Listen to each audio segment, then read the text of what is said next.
मध्य Asia के Mongolia नामक देश का वातावरण इंसानी जिंदगी के लिए बेहद कठिन माना जाता है। ये बात 1162 में इसी मंगोलिया देश के उत्तरी भाग में बहने वाली ओनोन नदी के किनारे की है। इस नदी के किनारे होलन नाम की एक युवती अपने बच्चे को जन्म देने के लिए जूझ रही थी। दरअसल होलन मंगोलिया के इस उत्तरी भाग के हवा पानी से अब भी बिल्कुल अनजान थी। होलन का जन्म जिस इलाके में हुआ था वो अपने हरे भरे घास के मैदानों के लिए जाना जाता था और वहाँ गाय, घोड़े, बकरी और भेड़ें बड़ी मात्रा में पाई जाती थी। होलन खूब गोश्त खाकर और दूध पीकर बड़ी हुई थी, लेकिन मंगोलिया के उस उत्तरी हिस्से में उसको खाने पीने के लिए ये सब नहीं मिल रहा था। उसे अपनी जिंदगी का गुजारा शिकारियों वाला खाना खाकर करना पड़ता था। कभी उसे चूहे या चिड़िया खानी पड़ती थी तो कभी कभार उसे मछली या हिरण भी खाने को मिल जाते थे। एक दिन होलन ओनोन नदी के किनारे एक छोटी सी पहाड़ी पर अनजान लोगों से घिरी हुई थी। वो अपने पहले बच्चे के गर्भ के दर्द से जूझ रही थी। होलन के आसपास मौजूद लोग उसके लिए अनजान इसलिए थे क्योंकि बोरोजिन नाम के एक कबीले ने उसका अपहरण कर लिया था। यही बोरोजिन कबीला आगे चलकर मंगोल कबीले के नाम से मशहूर होने वाला था। होलन के माता पिता ने उसकी शादी मर्किड नाम के कबीले के एक लड़के से की थी, लेकिन जब वो लड़का होलन को लेकर अपने कबीले की ओर रवाना हुआ तो उनका अपहरण बोरोजिन कबीले के येसुगी ने कर लिया। होलन ने तब अपने पति की जान बचाने के लिए खुद को येसुगी के हवाले कर दिया और इस तरह वो मंगोल कबीले में शामिल हो गए। इसी कारण अपने पहले बच्चे को जन्म देते वक्त वो खुद को अनजान लोगों के बीच घिरा महसूस कर रही थी। बहुत तकलीफ सहने के बाद आखिरकार जब होलन ने अपने पहले बच्चे एक लड़के को जन्म दिया तो वहां मौजूद लोगों ने यह देखा कि उस बच्चे ने अपने हाथ की एक मुट्ठी में कुछ दबाया हुआ था। होलन ने थोड़ा घबराते हुए लेकिन बेहद नरमी के साथ अपने बच्चे की उंगलियों को एक एक करके खोला ताकि वो ये देख सके कि आखिर वो बच्चा अपने हाथ में कौन सी चीज लेकर इस दुनिया में आया है। होलन ने जब उसकी मुट्ठी खोली तो ये देखकर वो हैरान थी कि लड़के के हाथ में खून का एक काला थक्का दबा हुआ था। दरअसल उस बच्चे ने अपनी माँ के गर्भ में बने खून के थक्के को अपने हाथ में दबा लिया था। होलन के पास मौजूद कबीले के लोगों ने जब बच्चे के हाथ में खून का थक्का देखा तो वो सभी परेशान हो गए, क्योंकि कबीले के लोगों के हिसाब से ऐसा होना बदकिस्मती और अमंगल की निशानी थी। मगर उस वक्त ओनोन नदी के किनारे पहाड़ी पर मौजूद लोगों में से किसी ने भी ये नहीं सोचा होगा कि ये बच्चा केवल कबीले की ही नहीं बल्कि पूरी दुनिया की किस्मत बदलने वाला था। होलन का अपहरण करने के कुछ ही दिन बाद येसुगी तातार कबीले के खिलाफ एक मोर्चे पर जंग लड़ने के लिए चला गया था। उस जंग के दौरान येसुगी ने तेमुजिन उगे नाम के एक योद्धा की हत्या कर दी थी। येसुगी जब अपने बेटे के पैदा होने के बाद कबीले में वापस लौटा तो उसने अपने नवजात बच्चे का नाम तेमुजिन रखने का फैसला किया। तेमुजिन नाम का यही लड़का आगे चलकर दुनिया भर में चंगेज खान के नाम से मशहूर होने वाला था।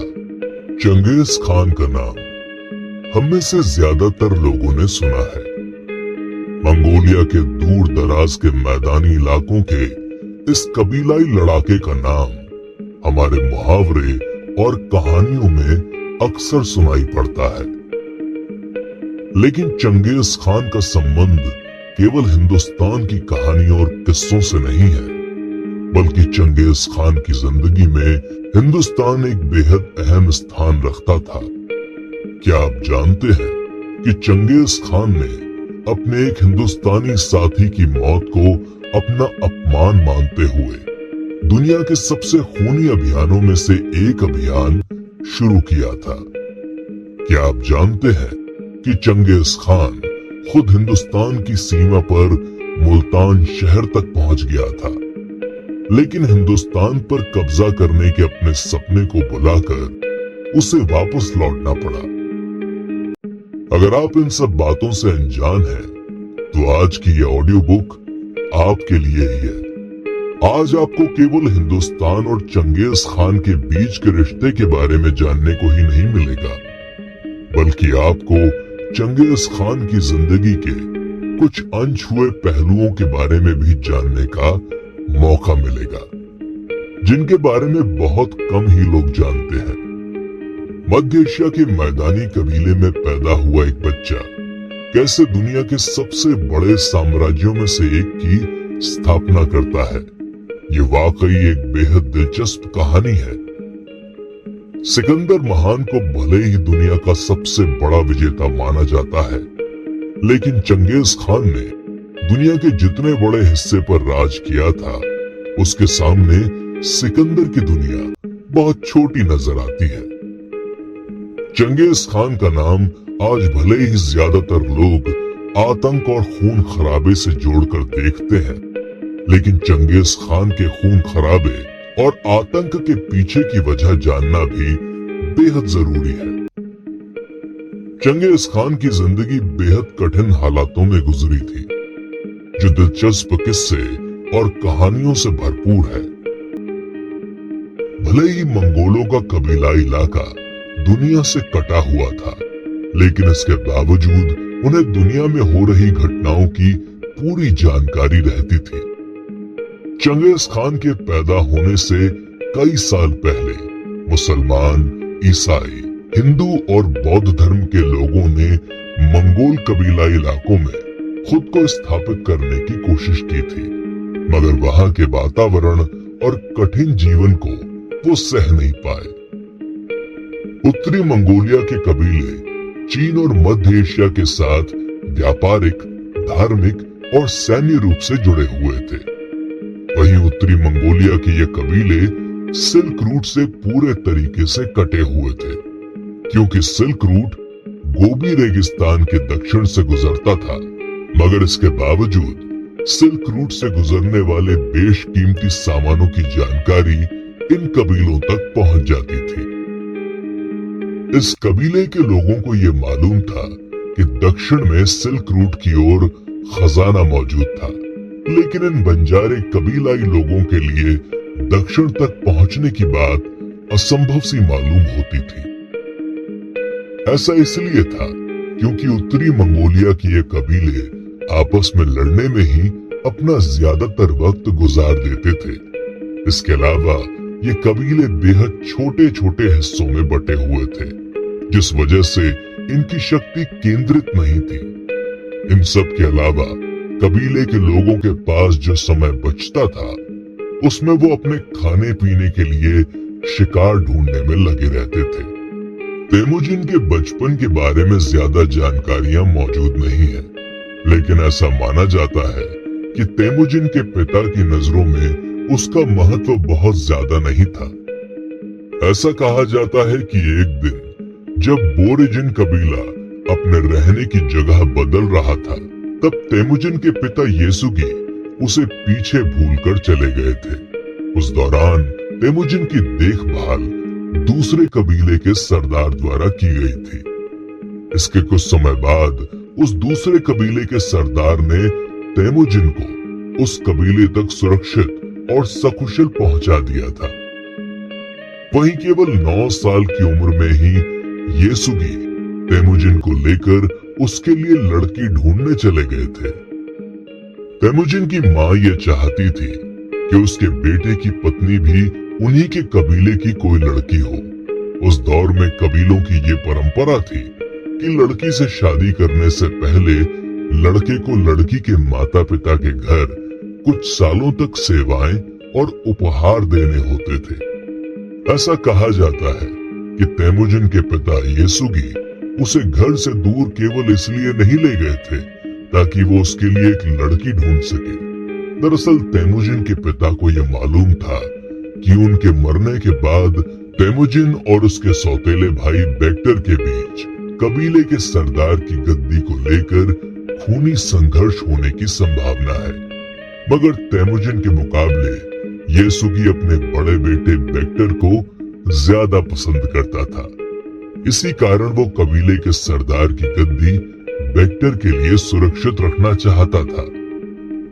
येसुगी की ये योजना थी कि वो तेमुजिन को पूर्व की ओर ले जाकर उसे वहीं छोड़कर वापस आ जाएगा। दूसरी ओर तेमुजिन जब अपने पिता के साथ अपने लिए लड़की की तलाश में पूर्व की ओर गया तो वो पहली बार उनो नदी के दूसरी ओर मौजूद दुनिया से रूबरू हुआ। वो रास्ते में एक परिवार के पास रुके जिसकी बेटी रियो उम्र में तेमुजिन से 1 साल बड़ी थी। तेमुजिन और रियो एक दूसरे को काफी पसंद करने लगे और दोनों के माता पिता उनकी शादी करने के लिए राजी भी हो गए। उस समय की परंपरा के अनुसार तेमुजिन को रियो के माता पिता के साथ कुछ साल रहकर उनकी सेवा करके और उन्हें उपहार देकर खुश करना था। तेमुजिन के पिता येसुगी उसे रियो के माता पिता के घर छोड़कर वापस अपने कबीले की ओर रवाना हो गए। येसुगी जब अपने कबीले की ओर लौट रहा था तो उसने देखा कि तातार कबीले के कुछ लोग जश्न मना रहे थे। उस जश्न में बेहतरीन दावत का आयोजन भी किया गया था। ये वही तातार कबीला था जिसकी योद्धा तेमुजिन उगे को मारकर येसुगी ने अपने बेटे का नाम तेमुजिन रखा था। जब येसुगी की मौत हुई तो उस समय उसकी 2 बीवियां थीं और उन दोनों बीवियों से उसको 7 बच्चे थे जिनकी उम्र 10 साल से कम थी। इस कारण येसुगी का परिवार बेहद कमजोर पड़ चुका था। तेमुजिन के पिता का कबीला बोरेजिन उस वक्त ताइचुट कबीले के संरक्षण में चल रहा था। लेकिन जब तेमुजिन के पिता येसुगी की मौत हो गई तब ताइचुट कबीले ने येसुगी के परिवार की जिम्मेदारी उठाने से इनकार कर दिया। दरअसल उस दौर में मंगोलियाई कबीलों में ये परंपरा थी कि अगर कबीले के सरदार की मौत के बाद उसके परिवार में कोई योग्य पुरुष ना हो तो उस परिवार को कबीले से अलग कर दिया जाता था। ताइचुट कबीला येसुगी के परिवार के 9 सदस्यों का अतिरिक्त बोझ नहीं उठाना चाहता था। येसुगी के परिवार में तेमुजिन और बेक्टर समेत सभी सदस्य बेहद कम उम्र के थे और अपना खाना पीना जुटाने की स्थिति में नहीं थे। इसीलिए अगर ताइचुट कबीला उन्हें अपने साथ रखता तो उन्हें उनके लिए भी खाने पीने का इंतजाम करना पड़ता। बाकी का कबीला जब येसुगी के परिवार को छोड़कर दूसरी जगह रहने जा रहा था तब पूरे कबीले में केवल एक बूढ़े आदमी को छोड़कर किसी ने भी अपने पुराने सरदार येसुगी के परिवार की मदद करने की कोशिश नहीं की। ये देखकर तेमुजिन, जिसकी उम्र उस समय लगभग 10 वर्ष रही होगी, उसके मन पर बहुत गहरा प्रभाव पड़ा। जब भी किसी परिवार को कबीले से अलग कर दिया जाता था तो अक्सर ऐसा देखा जाता था कि वो परिवार उत्तरी मंगोलिया के खतरनाक हालातों में जीवित नहीं रह पाता था। मगर तेमुजिन की मां होलन ने इन मुश्किल हालातों में जबरदस्त बहादुरी दिखाई और अपने परिवार को न केवल जिंदा रखा बल्कि उन्हें मजबूत भी बनाया। अपने 5 छोटे छोटे भूखे बच्चों को खाना खिलाने के लिए होलन रोज नदी के किनारे शिकार ढूंढती और अपने बच्चों का पेट भरती थी। धीरे धीरे अपने परिवार के लिए खाना ढूंढने में तेमुजिन भी अपनी मां की मदद करने लगा।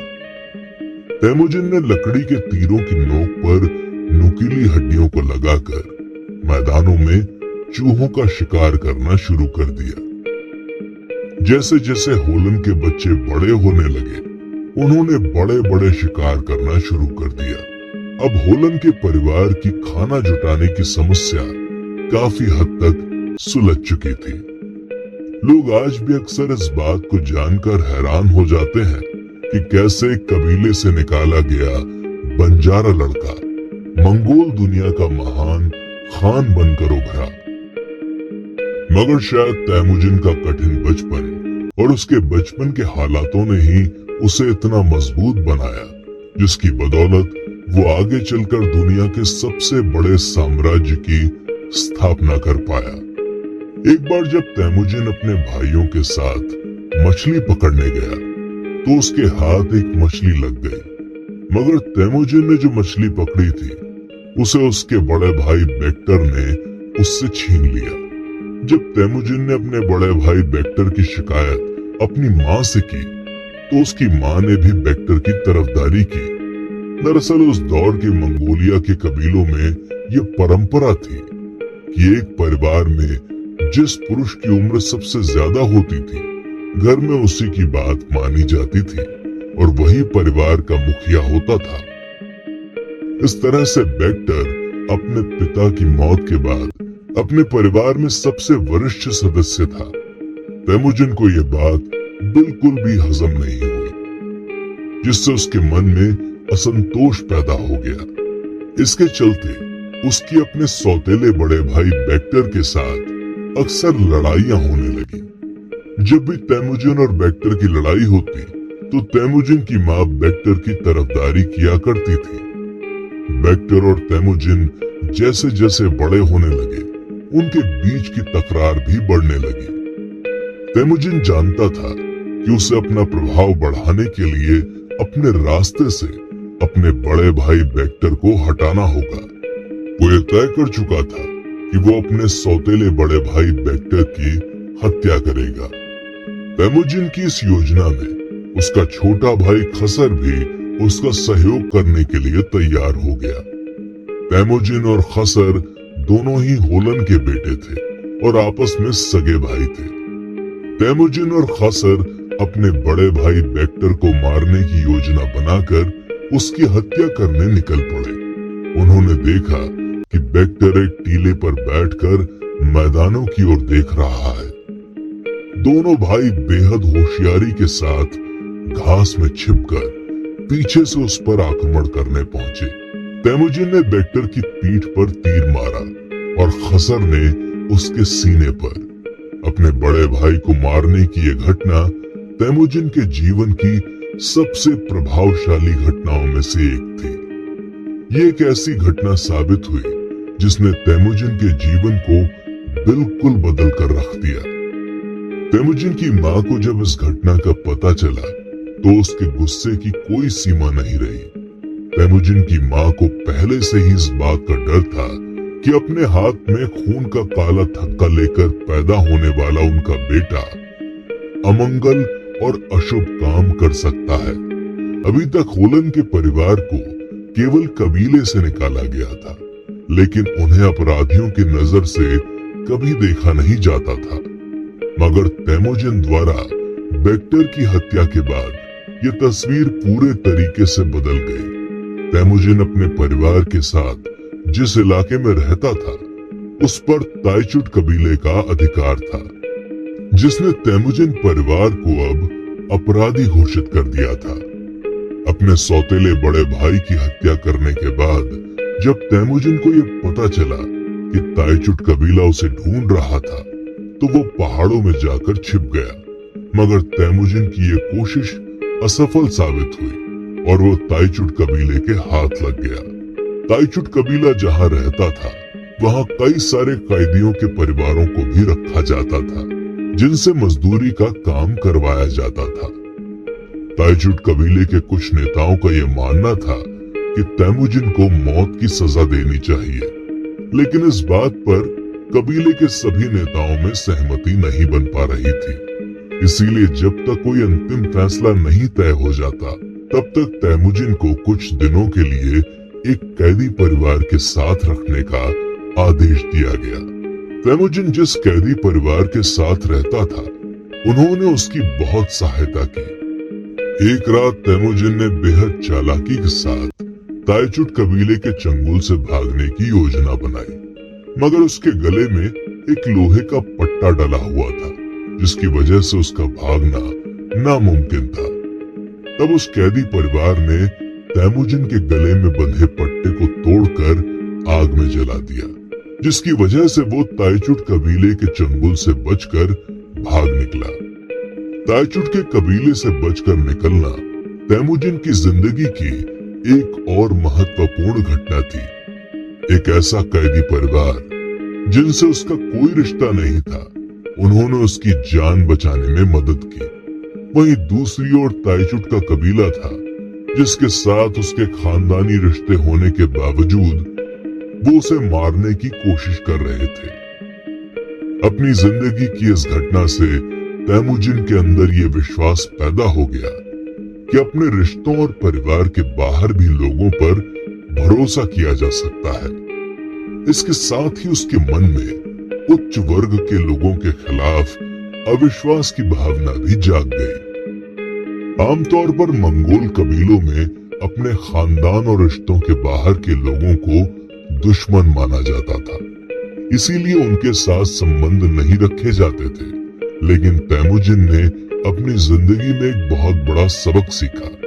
उसने अपने रिश्तों के बाहर भी लोगों पर भरोसा करना और उनसे संबंध स्थापित करने की सीख हासिल की।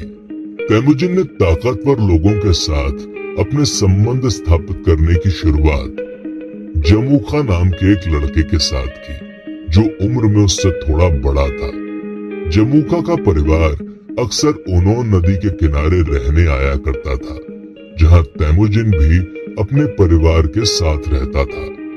जमूखा जादरान कबीले का सदस्य था और जादरान कबीले के लोग तैमुजिन के पिता के दूर के रिश्तेदार थे। धीरे धीरे जमूखा और तैमुजिन के बीच इतने गहरे संबंध कायम हो गए कि वो हमेशा एक दूसरे का साथ देने की कस्में खाने लगे। हालांकि कुछ वर्षों के बाद जमूका के परिवार ने ओनोन नदी के किनारे आना बंद कर दिया, जिस वजह से जमूका और तैमुजिन कई सालों तक एक दूसरे से नहीं मिल पाए। लेकिन बचपन में स्थापित किया गया ये संबंध बेहद मजबूत साबित हुआ। दोनों के बीच का ये संबंध आगे चलकर तैमुजिन के लिए बहुत फायदेमंद साबित होने वाला था, लेकिन इसके साथ ही एक बहुत बड़ी मुसीबत भी लाने वाला था। सन 1178 तक तैमुजिन की उम्र 16 साल हो चुकी थी। वो ताइचुट कबीले से बचकर रह रही अपनी माँ के पास वापस आ चुका था, जो दूर के इलाके में अकेले अपने परिवार के साथ रह रही थी। तैमुजिन ने 7 सालों तक अपनी होने वाली पत्नी बोर्टे को नहीं देखा था, लेकिन उसे विश्वास था कि वो बोर्टे को दोबारा खोज निकालेगा।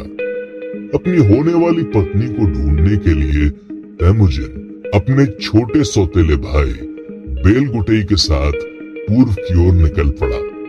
आखिरकार तैमुजिन ने बोर्टे के पिता का ठिकाना ढूंढने में सफलता हासिल कर ली।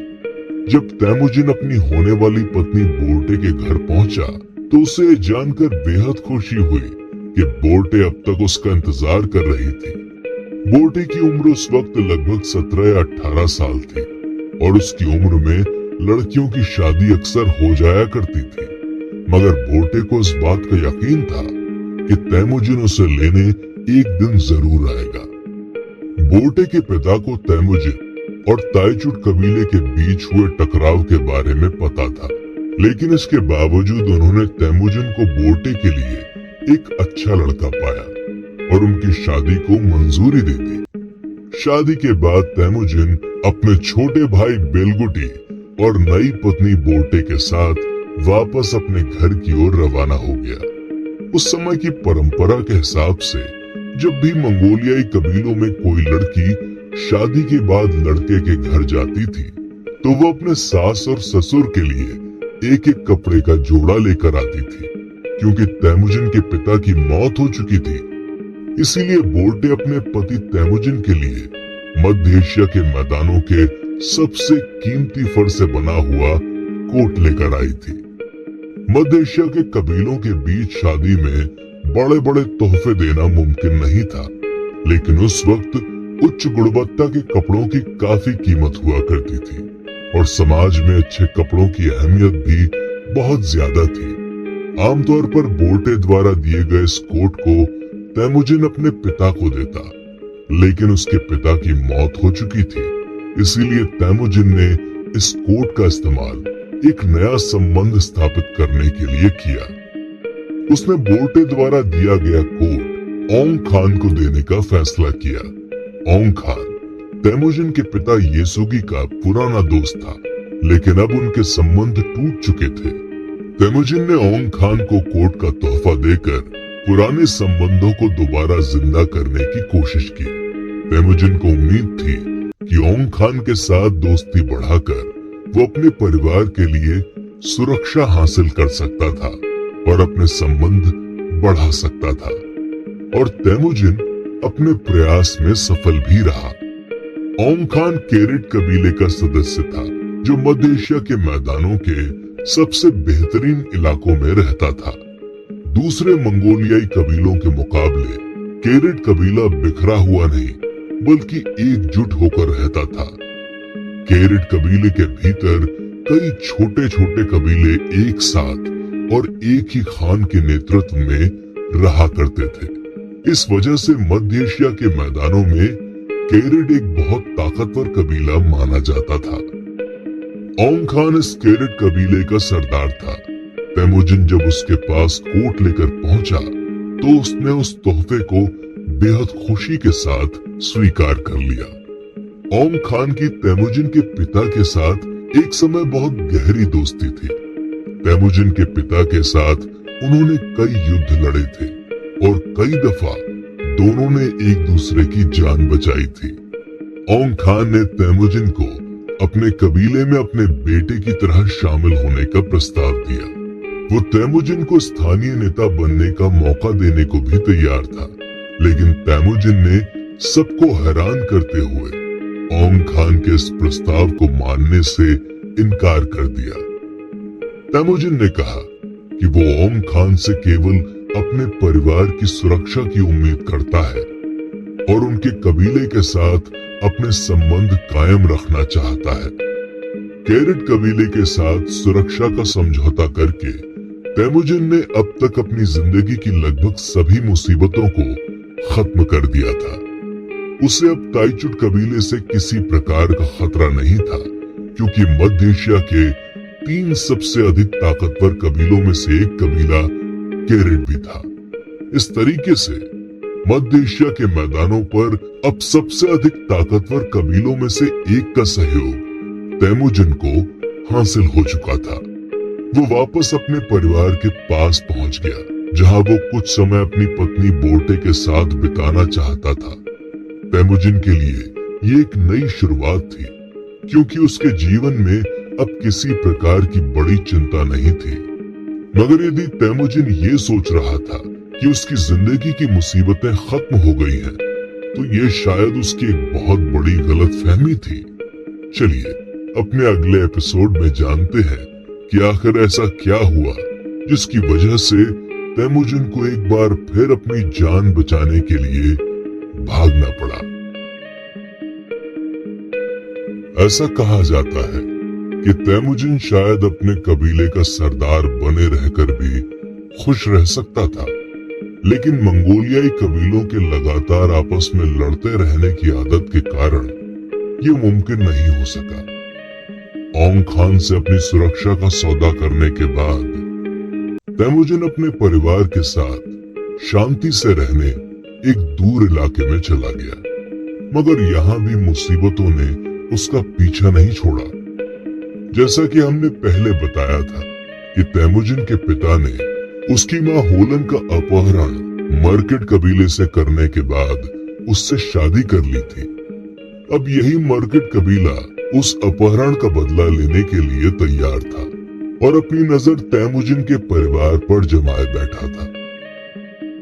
मगर उनकी नजर होलन पर नहीं, बल्कि तैमुजिन की नई पत्नी बोर्टे पर थी। तैमुजिन का केरिट कबीले के साथ रहने के बजाय अकेले मध्य एशिया के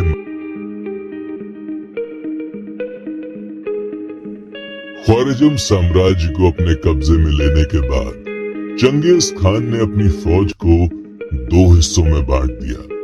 एक हिस्से के साथ चंगेज खान कालीस्थान और उत्तरी भारत की ओर हमला करने के लिए चला गया। दूसरी फौज को उसने यूरोप पर कब्जा करने के लिए भेज दिया। अगले 4 साल के इस अभियान में चंगेज खान ने हिमालय के पहाड़ों से लेकर सिंधु नदी और वोल्गा नदी तक अनगिनत शहरों और दर्जनों साम्राज्यों को मंगोल साम्राज्य में मिलाया। हालांकि चंगेज खान का इरादा पूरे उत्तरी हिंदुस्तान पर कब्जा करके हिमालय के पहाड़ों के दक्षिण से गुजरकर चीन के सबसे बड़े सुंग साम्राज्य पर हमला करने का था। लेकिन चंगेज खान अपनी फौज के साथ हिंदुस्तान के पश्चिम उत्तरी शहर मुल्तान तक ही अपनी विजय मंगोल सेना को पहुंचा सका। दरअसल हिंदुस्तान के मैदानों की गर्मियां मंगोल फौजियों को बीमार कर रही थी। इसके अलावा उनके तीर हिंदुस्तान की मैदानी गर्मियों में सटीक निशाने पर भी नहीं लग पा रहे थे। इसी वजह से चंगेज खान ने हिंदुस्तान पर कब्जा करने की अपनी रणनीति को विराम देने का फैसला किया और वापस लौट गया। सन 1226 में चंगेज खान पश्चिम में अपने अभियान को सफलतापूर्वक पूरा करने के बाद जब वापस अपने घर लौट रहा था तो उसी दौरान उसे खबर मिली कि तंगुट साम्राज्य और जुरचेन साम्राज्य मिलकर मंगोलियाई साम्राज्य के खिलाफ हमला करने की योजना बना रहे हैं। तंगुट और जुरचेन साम्राज्य को उम्मीद थी कि पश्चिम में ख्वारिज़म साम्राज्य के साथ युद्ध के बाद मंगोल सेना कमजोर हो चुकी होगी, जिससे उसे आसानी से हराया जा सकेगा। इसके अलावा चंगेज खान की उम्र भी लगभग 60 साल हो चुकी थी और वो कमजोर होने लगा था। सन 1226 में अपने घर पहुंचने के तुरंत बाद चंगेज खान अपनी फौज लेकर जुरचेन और तंगुट साम्राज्य के विद्रोह को कुचलने के लिए निकल पड़ा। तंगुट साम्राज्य की फौज एक बार फिर से मंगोल फौज के सामने घुटने टेक रही थी और एक एक करके उनके सारे शहर मंगोलों के कब्जे में होते जा रहे थे। जल्द ही मंगोल फौज चंगेज खान के नेतृत्व में तंगुट साम्राज्य की राजधानी निंगहिया तक पहुंच गई और उसे अपने कब्जे में ले लिया। उस राज्य का राजा अपनी जान बचाने के लिए राजधानी छोड़कर भाग गया। उस समय तक चीन में गर्मियों का मौसम आ चुका था और भीषण गर्मी से बचने के लिए चंगेज खान लियू पांचान की ओर चला गया। तंगुट साम्राज्य पर कब्जा करने के लिए चंगेज खान की लड़ाई अब भी जारी थी। सन 1226-27 की सर्दियों के दौरान चंगेज खान जंगली घोड़ों के शिकार के लिए गया हुआ था। वो एक भूरे रंग के घोड़े की सवारी कर रहा था जब कुछ जंगली घोड़े उसके घोड़े के सामने आ गए। उन्हें देखकर चंगेज खान का घोड़ा घबरा गया और उसने चंगेज खान को अपनी पीठ से गिरा दिया। घोड़े से गिरने के बाद उम्र दराज चंगेज खान को कई अंदरूनी चोटें आईं और वो कई दिनों तक बुखार से जूझता रहा। चंगेज खान की पत्नी येसुई और उसके बेटों ने उसे घर लौट जाने की सलाह दी, लेकिन चंगेज खान ने तंगुट साम्राज्य को फतह करने के अभियान को अपनी प्राथमिकता बना लिया था। उसने घर लौटने से इनकार कर दिया और तंगुट साम्राज्य के खिलाफ अभियान को आगे बढ़ाना जारी रखा। घोड़े से गिरने के बाद चंगेज खान की तबीयत ऐसी खराब हुई कि वो फिर कभी दोबारा ठीक नहीं हो पाई। चंगेज खान तंगुट साम्राज्य के राजा के खिलाफ अभियान चला रहा था जिसका नाम बुरखान था। इस नाम का शाब्दिक अर्थ भगवान होता है। चंगेज खान तंगुट के राजा के नाम को इतना ज्यादा पवित्र मानता था कि जब आखिरकार तंगुट के राजा को उसने अपने कब्जे में ले लिया तो उसकी हत्या करने से पहले उसने तंगुट के राजा का नाम बदलने का आदेश दिया। तंगुट के राजा की हत्या के बाद भी कुछ ऐसे शहर थे जो चंगेज खान के कब्जे में नहीं थे। इससे पहले कि चंगेज खान तंगुट साम्राज्य पर अंतिम जीत हासिल कर पाता, अगस्त के महीने की 25 तारीख को उसकी मौत हो गई। चंगेज खान की मौत के बाद उसकी पत्नी ने उसके शव को उसी तरीके से तैयार किया जिस तरीके से अब वो असल जिंदगी में रहा करता था। चंगेज खान के शरीर को सफेद कपड़े और टोपी पहनाकर एक सफेद कंबल में लपेट दिया गया जिसमें चंदन की लकड़ी भरी हुई थी। इस कंबल को 3 सोने की पट्टियों से बांध दिया गया। 3 दिन बाद चंगेज खान के मृत शरीर को मंगोलिया की ओर बेहद सादगी के साथ ले जाया गया। अपनी मौत के कई साल पहले चंगेज खान ने ये इच्छा जाहिर की थी कि जब उसकी मौत हो जाए तो उसे किसी ऐसी जगह पर दफना दिया जाए जहां उसे कोई ढूंढ न सके। चंगेज खान की इसी इच्छा का ख्याल रखते हुए उसके शरीर को बिना किसी निशान के दफना दिया गया। मंगोलिया में आज भी चंगेज खान की याद में एक मेमोरियल बनाया गया है, लेकिन ये मेमोरियल उस जगह पर नहीं है जहां पर चंगेज खान का शरीर दफनाया गया था। माना जाता है कि चंगेज खान के शरीर को ओनोन नदी के आसपास कहीं दफनाया गया था जहां उसका जन्म हुआ था।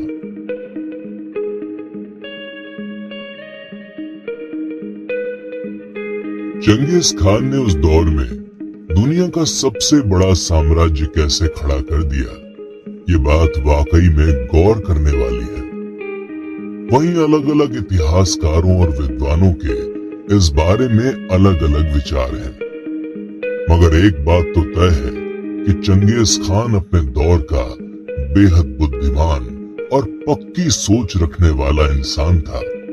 भले ही चंगेज खान ने अपने साम्राज्य को हद से ज्यादा खून खराबे, आतंक और इंसान की ढेरों लाशों पर खड़ा किया था, लेकिन इस सब के पीछे उसकी कुछ ऐसी नीतियां थी जो वाकई में बेहद नायाब थी। अपनी सेना की विधवाओं और लावारिस बच्चों को लूट के सामान में हिस्सा देना, अपनी सेना में अधिकारियों को उनकी क्षमता के हिसाब से बिना किसी भेदभाव के नियुक्त करना। चंगेज खान के दौर में अच्छे घराने और ऊंचे खानदान के लोगों को ही सेना में उच्च पद दिए जाते थे, लेकिन चंगेज खान ने इस नीति को बदलते हुए लोगों को उनकी काबिलियत के हिसाब से अधिकार सौंपना शुरू किया। इस तरीके से चंगेज खान ने अपने पूरे कबीले और साम्राज्य में लोगों के बीच के भेदभाव को खत्म करने में एक अहम भूमिका निभाई। दूसरी ओर युद्ध के मैदान में चंगेज खान ने पारंपरिक तकनीक के साथ साथ अपनी आधुनिक सोच को मिलाकर एक ऐसा खतरनाक गठबंधन तैयार किया जिसके आगे दुनिया की कोई भी शक्ति नहीं टिक सकी। ये चंगेज खान की काबिलियत और तेज दिमाग का ही नतीजा था कि जिन कबीलाई लोगों को दुनिया असभ्य और पिछड़ा हुआ मानती थी, उन्होंने दुनिया की बड़ी से बड़ी ताकतों को हराया और उन पर राज किया। कबीले से निकाले गए एक भगोड़े और फिर अपराधी घोषित किए गए चंगेज खान की कहानी हमें ये सिखाती है कि कठिन से कठिन हालातों को भी बदला जा सकता है। असंभव से दिखने वाले लक्ष्य को भी हासिल किया जा सकता है। और अगर आपके अंदर इच्छा शक्ति और अपने सम्मान के लिए लड़ने की काबिलियत है तो आप हर परिस्थिति पर जीत हासिल कर सकते हैं।